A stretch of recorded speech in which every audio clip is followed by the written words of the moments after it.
Oke, hi and hello, what's up? Cute people, kembali lagi di iNews bersama saya, admin terkece seblok timur. Oke guys, saya mau absen dulu nih. Kalian para penggemar sinetron Love Story The Series dari mana saja? Silahkan tuliskan nama daerah kalian di kolom komentar agar supaya kita selalu memberikan dukungan untuk sinetron Love Story The Series serta perpanjangan episodenya agar senantiasa dapat menghibur kita di rumah. Baik guys, sebelum lanjut nonton video dan ulasan alur cerita sinetronnya untuk kalian yang baru saja bergabung dan menemukan channel ini, silahkan tekan tombol subscribe. Aktifkan juga tombol lonceng notifikasinya agar kalian tidak ketinggalan video dan info-info menarik seputar sinetronan Indonesia yang sedang kalian sukai.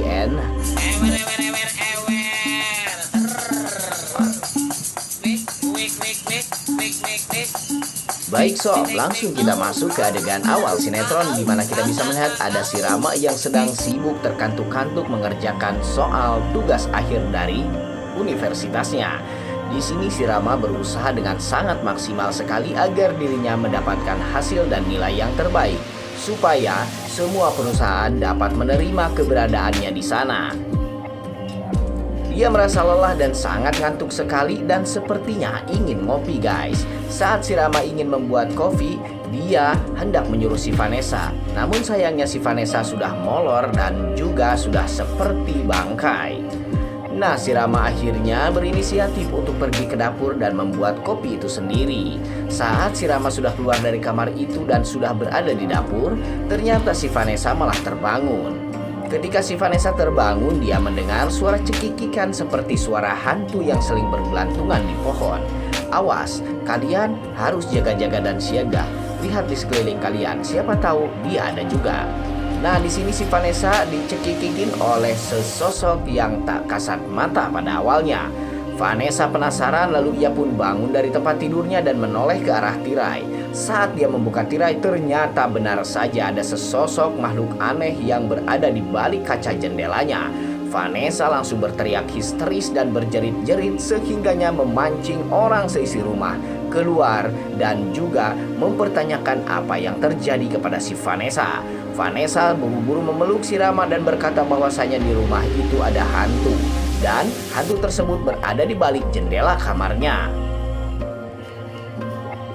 Di sini semuanya tidak percaya guys dengan omongan si Vanessa tersebut karena orang kaya biasanya kurang mempercayai tentang mitos hantu-hantu. Terutama si Emily di sini guys. Si Emily memaki-maki dan memarahi si Vanessa. Kata si Emily bahwa si Vanessa sedang mencari perhatian. Kalau kamu mau cari perhatian yang agak pintar dikit dong. Ini sudah malam, orang-orang sudah pada tidur. Kenapa kamu cari perhatian dengan cara yang sekonyol itu? Dikatakan seperti itu oleh si Emily, si Vanessa tidak terima guys. Vanessa langsung nyengsreng dan berkata bahwa si Emily ini perawan tua. Nah, dikatakan perawan tua, si Emily langsung tidak bisa menerima.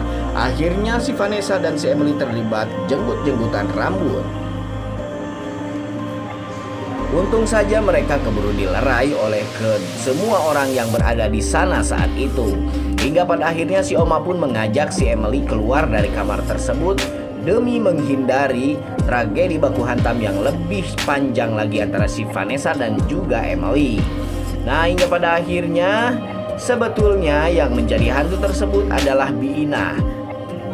Biina ini kepergok sama si Ken dan juga Maudi. Dia sedang mengenakan kostum berwarna putih dan juga rambut acak-acakan sembari mukanya di make up seperti hantu. Si Ken di sini menegur Biina bahwasanya perbuatan Biina ini sudah keterlaluan. Namun Biina menjelaskan alasannya kepada Ken dan juga si Maudi mengapa dia melakukan hal itu. Ternyata Biina pun memang sudah tidak tahan lagi dengan sikap dan kecongkahan si Vanessa selama ini di rumah tersebut. Padahal si Vanessa hanya seseorang yang menumpang di rumahnya Argadana, tapi sikap dan perilakunya seolah-olah dia tidak mencerminkan seseorang yang sedang numpang hidup di rumah orang. Kali ini Ken dan Maudi memaafkan Biina dan menyuruh Biina untuk sesegera mungkin salin karena Ken takut bahwa nanti Argadana akan mengetahui hal tersebut dan Biina pasti akan diberi hukuman oleh Argadana. Ke scan lain lagi guys, di mana ada si Ken nih yang baru saja bangun dari tidurnya dan langsung mendapatkan telepon dari Ibu Intan, sang produser musik. Di sini Ibu Intan menegaskan bahwa si Ken harus secepatnya berangkat ke studio rekaman karena dia akan mengadakan meeting untuk promosi single perdananya si Ken. Oke, di sini juga si Maudy tak lupa memberikan semangat kepada si Ken. Maudy sebetulnya merasa prihatin sekali karena Ken sekarang harus mengambil dua profesi sekaligus, yakni sebagai penyanyi sekaligus sebagai pemain sinetron. Dan akhirnya si Ken dan Maudy pun keluar ke ruang makan. Di sana sedang banyak orang yang hendak sarapan. Namun Ken sepertinya tidak akan sarapan guys di sini. Si Ken malah langsung pamitan untuk sesegera mungkin pergi menemui Bu Intan. Akhirnya orang seisi rumah itu memperhatikan si Ken dan bahkan Safira hendak mengambilkan perbekalan untuk si Ken sarapan di jalan. Melihat perhatian semua orang yang ada di sana pun si Vanessa merasa cemburu sosial guys. Si Vanessa merasa jengkel karena kenapa semua orang memperhatikan Ken, padahal dirinya juga ingin diperhatikan oleh orang-orang. Si Vanessa langsung berakting pura-pura mual di sini guys, agar semua orang di sana memperhatikan dirinya. Namun naasnya si Ina di sini melakukan sesuatu yang di luar dugaan. Dia merencanakan sesuatu dengan cara mengambil minyak angin dan mengoleskan ke hidungnya si Vanessa. Sontak saja yang si Vanessa tadinya pura-pura mual, kali ini dia jadi mual beneran. Rasain tuh Vanessa, memang dia cocok dan pantas sekali mendapatkan hukuman-hukuman kecil dari si Ina.